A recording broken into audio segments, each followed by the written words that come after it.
Okay, so in this next hand, we're focusing on table 3 now with the King Queen offsuit.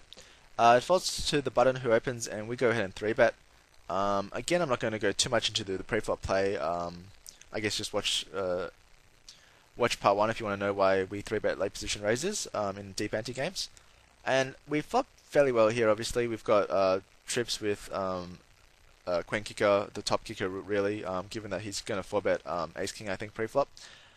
We go ahead here and just make a standard C-bet. Again, it's like on table 1 before with the paired dry flop. We'd C-bet this with our entire range, and so I see no reason not to bet it when we actually have a hand. We definitely want to balance our bluffs, and we're going to get some very loose pills here, I think, because of that. He can pill pretty much any pair.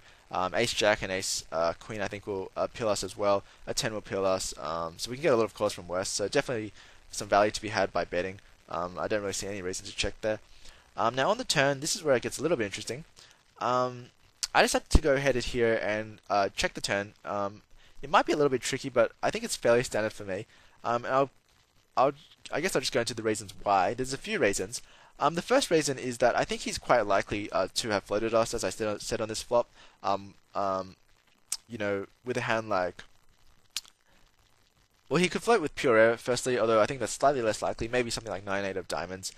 He's also going to float us with like sixes here and eights, which I think he actually might bet on the turn once we check to him, because he doesn't want to get counterfeited, and he figures that if he has the best hand, then he wants to bet and protect his hand before a bad river rolls off. And he's also going to have a few hands like Ace Jack or Ace Queen, which if we check to him, I think he might bet because, or Queen Jack, which I think he might bet because he doesn't want to just check it down and lose to a better ace high, or like, with Ace Jack versus Ace Queen, I guess, pretty small range there. But I just basically think there's a lot of hands we can introduce floats from. So that's basically one very standard reason to check here. Another reason is that in terms of the made hands in his range, they're all going to be fairly weak made hands, like a pair of tens or a pair of eights. But if we bet against those hands, I actually think he's pretty much always going to fold those on the turn because he's worried that he can't get to showdown. He's worried about a big bet on the river, and we're actually losing out on value against those hands, because I think if we check, let him see a cheap river and then bet the river, we're much more likely to get caught by a hand like tens or pocket jacks than we are if we bet the turn. And so although we forego the chance of getting all in by checking the turn, we actually, I think, maximize our value against his made hands, and as I said before, we maximize value in the sense that we choose from floats. The other reason I guess I'd check here is because there's really no hand I'm betting here for value. Like, I could bet here with aces, but I'd probably check it for the same reasons as I'd check the king here, namely to juice from floats, because I don't want to scare off a 10 just yet, and I can't get 3 streets of value from a 10. So when I do bet here, there's no real hands I'm betting here other than a king here really. So to balance the fact that I'm pretty much checking my entire range, I kind of like checking here and just making my range protected, disguised, and also stronger than it otherwise would be. I don't want to be able to check here and let him know that I never have a king. The one reason you do want to bet, I think, is he may have a hand like Queen Jack, which we don't want to give a free card to, which I think will pill the turn. I think Ace Jack and Ace Queen will fold the turn, but Queen Jack may pill. But other than that, I don't really think that's enough reason to bet. I think if the board had two clubs rather than the flop had two clubs, sorry, rather than having a second club turn, I think then you'd have a lot more reason to bet the turn. And in fact, I think I would. Not only then because you're charging all the draws, but you can also represent a draw yourself, and you're going to get looked up much lighter than you are on this particular board. Where if you barrel this board, you're never getting looked up light, I don't think.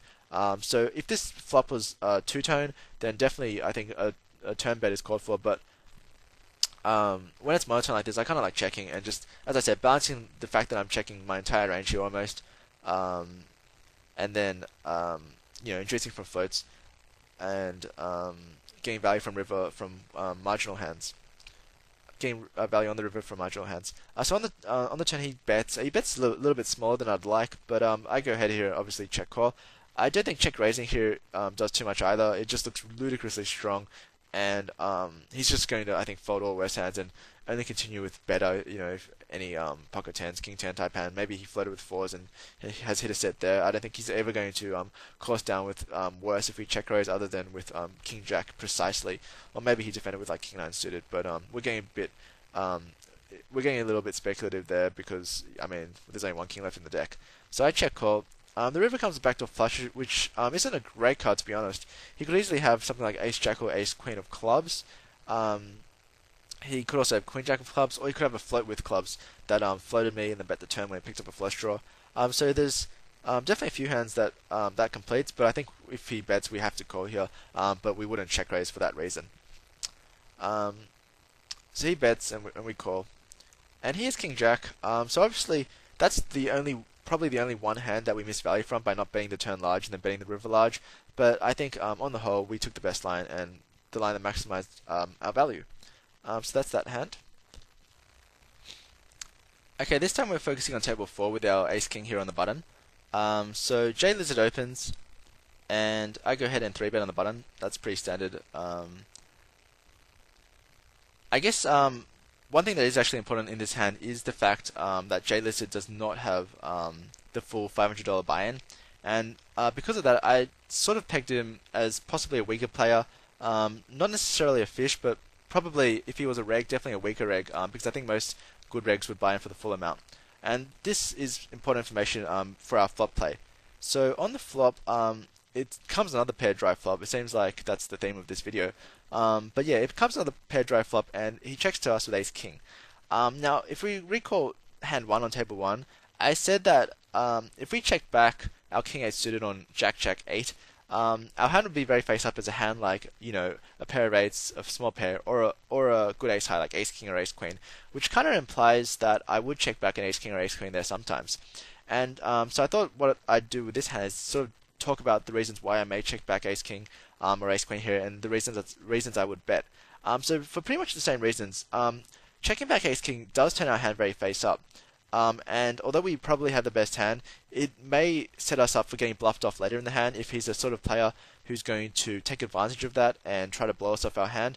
And again, this is not a player that I'm really comfortable checking here to induce 2 streets of bluffs from, because we just don't have that history. So what you want to know when you're deciding whether to check or bet here with ace king is whether your opponent is going to give you a lot of trouble later, or whether you can see showdown on fairly easily. Against a player who is going to let you see showdown, and most likely that's going to be a fairly weak player, then I'm quite comfortable checking ace king back here, because quite frankly there's no real worse hands that we're getting value from, and there's no better hands that we're folding out. I mean, he's going to call any pair. We might get value from ace queen for 1 straight, but that's pretty much it. So I kind of like checking back ace king. I think ace king checking back here is probably the best play in a vacuum. But against the good player who will take advantage of that and put me into some tough spots later, I prefer betting for the same reasons as I said in table 1. On table 1 and in hand 1, namely you don't turn your hand face up. If we bet this flop, we can have a lot of things in our range. We can have all our over pairs. We can have a jack. We can have pocket 4s. And then obviously mid pairs and ace king and ace queen. Whereas if we check back, our range becomes a lot more defined. And against a good player who's going to give you trouble, as I've said throughout this video, that's not something you want to do when you're playing deep stacked, because you're going to get into some pretty tough spots. And so what I guess the relevance of his stack size was, I presumed that given his he looks to be probably a weaker egg, I figured that this was the sort of player who would let me see showdown fairly cheaply, who would let me see 2 more cards probably for free. And so I decided to check it back. Now, when he leads on the turn, you might think, well, then we should fold if that was your read, since that's inconsistent with what you just said about him being someone who's going to let you see showdown. But obviously, I can't be completely sure of that read, and I think when we do check here, we should call the turn here pretty much always, especially on this turn. He can have hands like ace 5 and 5-6 and 5-7, and you know, flush draws, and he may also have just we may also have just induced a bluff, since it looks like we've checked, and as I said, you know, people might try to take advantage of that, and try to bet you off your marginal face-up hand by betting turn and river. So I go ahead and call, and the reason, I'm pretty much always calling the turn in that spot with ace king. The problem is that most of the time I'm then going to fold the river, because I think most people will shut down, and against tough opponents who bet with decent frequencies of bluffs and thin value bets, I'll have to fold against probably, and that's why I'm concerned about checking back ace king. But I think most people will give up, and I think calling the turn is fine, just trying to see a showdown. Yeah. Now on the river we hit a king, so when he bets again, now we have an easy call. So we were pretty fortunate there. But if this river bricked like, I don't know, say a 10 or something, I think I'd have to fold here. I wouldn't call here. As I said, I just don't have a good enough read on this player, and he can very easily value bet very thin on a lot of rivers because it's just very face up what I have. So if it did come at 10, I think I'd fold. But when it comes to king, I'm just going to call because he could value bet worse and be bluffing. In this particular case, he was bluffing, but he did pick up a flush draw on the turn. So I'm not necessarily wrong on my flop read, I don't think. I'm not sure, if this came to 3 of clubs, whether he'd still take a stab with the 10-7 of diamonds here. He may or may not. But in the end, this hand worked out very well for us. He did pick up a flush draw, he stabbed at it, which he's going to do pretty much always, and then we managed to river king, so we had an easy call, and then he bluffed into us.